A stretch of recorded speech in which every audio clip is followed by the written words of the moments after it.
کراتے ہیں کہ میں فلاں وزیر ہوں، نہیں پتہ ہوتا. دنیا بھر میں جاتے ہیں، ہمیں نہ فیم کی کوئی لالچ نہ پیسے کی، الحمدللہ، کیونکہ میں نے جو کمایا اپنا مال، اپنی جوانی، اپنا وقت سہارا کو دیا. آپ سب جانتے ہیں آج وہ اربوں کے منصوبے ہیں اور میں ان کے سامنے ایک چھوٹے سے بیبی کی حیثیت رکھتا ہوں. سہارا کو اللہ نے اتنی ترقی دی، یہ اس صورت میں ہوتا ہے جب آپ کچھ نہ کچھ دے رہے ہو. تو سیاست میں آنے کا مقصد یہ تھا کہ میں ایک بڑا کام کروں گا، بڑا سوشل ورک کروں گا، عوام کو فائدہ ہوگا.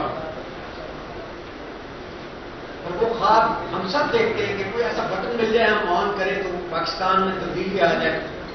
بچپن سے سنتے آ رہے ہیں کہ ہمارا وقت پتہ نہیں کب بدلے گا، مہنگائی بہت زیادہ ہو گئی ہے.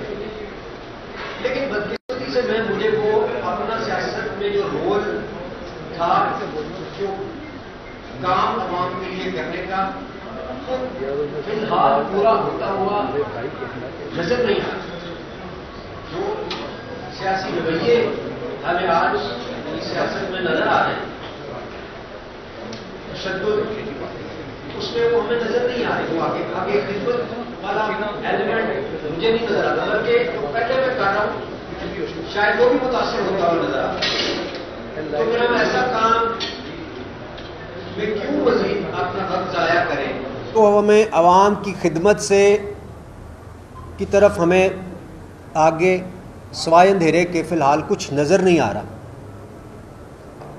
تو 9 مئی کے واقعات شاید ہی کوئی ہوگا جس نے اس کی مذمت نہیں کی ہوگی.